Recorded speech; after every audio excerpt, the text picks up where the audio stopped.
Quelle est la meilleure façon d'apprendre le français? Ça, c'est une question que j'entends souvent en tant que professeur. Alors, si tu ne me connais pas, bienvenue sur ma chaîne.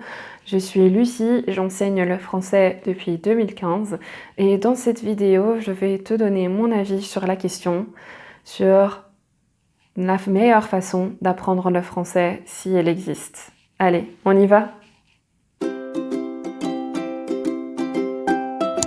Alors, avant de commencer à donner mon avis et mes conseils, je vais te dire que tout ceci est basé sur mon expérience personnelle et professionnelle et non pas sur des études scientifiques ou quoi que ce soit.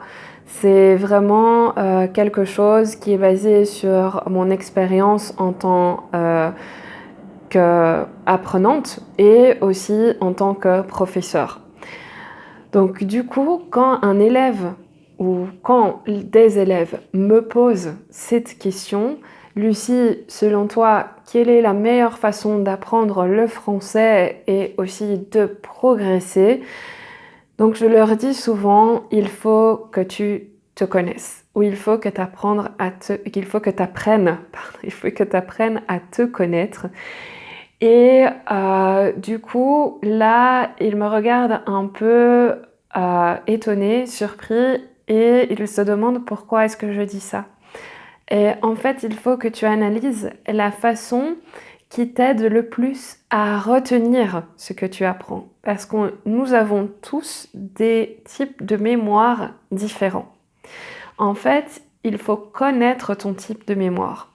Il y a des personnes qui ont une mémoire visuelle. Et donc, les personnes qui ont une mémoire visuelle, ce qui va les aider à apprendre et à mieux apprendre, c'est de faire des schémas, ajouter des couleurs et de créer quelque chose qui est très visuel. Et par exemple, au lieu d'avoir des listes de vocabulaire, avoir peut-être une image où tu vas noter les noms de chaque objet, les noms de chaque chose.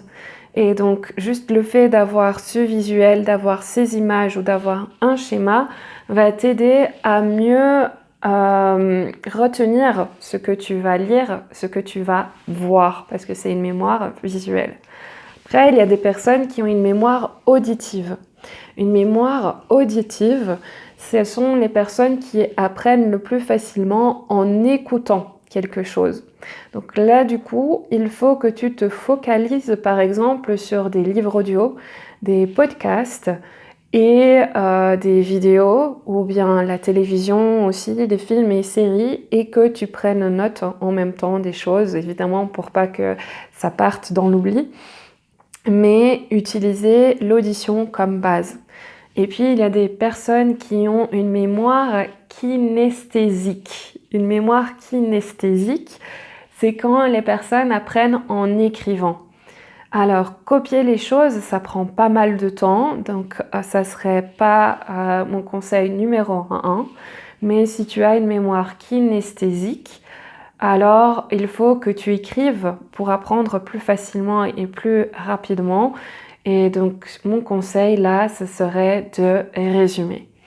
Après, aussi, ce que je pense moi en tant que professeur, l'idéal c'est de mixer le tout. Tu trouves ta base, quel est ton type de mémoire, et ensuite tu fais un mix.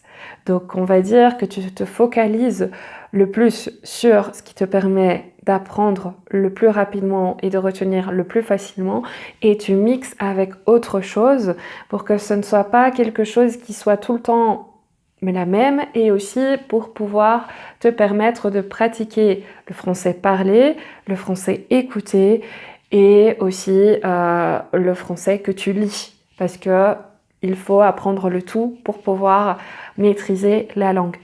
Donc du coup, le mix, ce qui est idéal, c'est le visuel et l'auditif. Donc la mémoire visuelle et la mémoire auditive ensemble. Donc, par exemple, tu peux regarder une vidéo, un film ou aussi une chanson avec les sous-titres ou les paroles. Et donc là, ça va te permettre de voir et en même temps d'écouter. Et aussi, tu vas lire aussi les sous-titres. Donc tu mixes le tout et ça va te permettre de retenir plus facilement.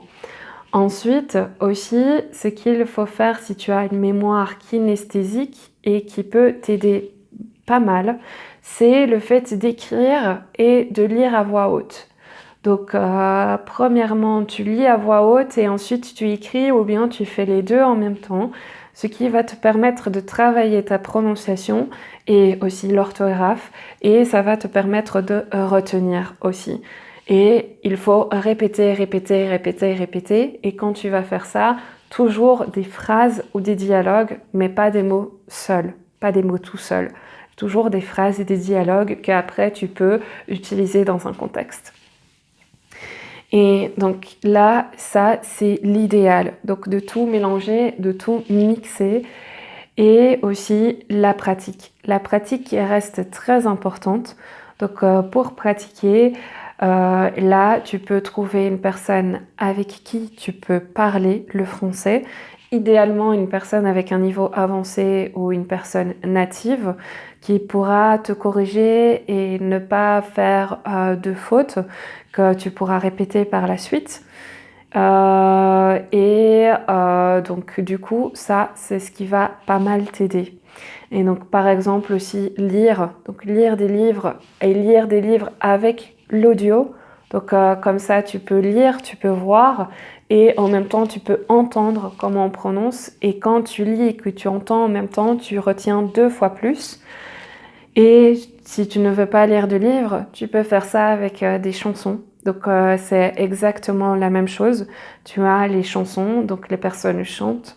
Donc, et tu as les paroles que tu peux suivre. Et ça aussi, c'est la même chose. Et puis, on connaît tous cet exemple. Si tu aimes bien chanter sous la douche ou pas, fais-le. Donc, chante à ton tour. Comme ça, tu peux voir, tu peux t'exercer et tu peux pratiquer ta prononciation. Ensuite, ce qui est très important, c'est choisir son moment.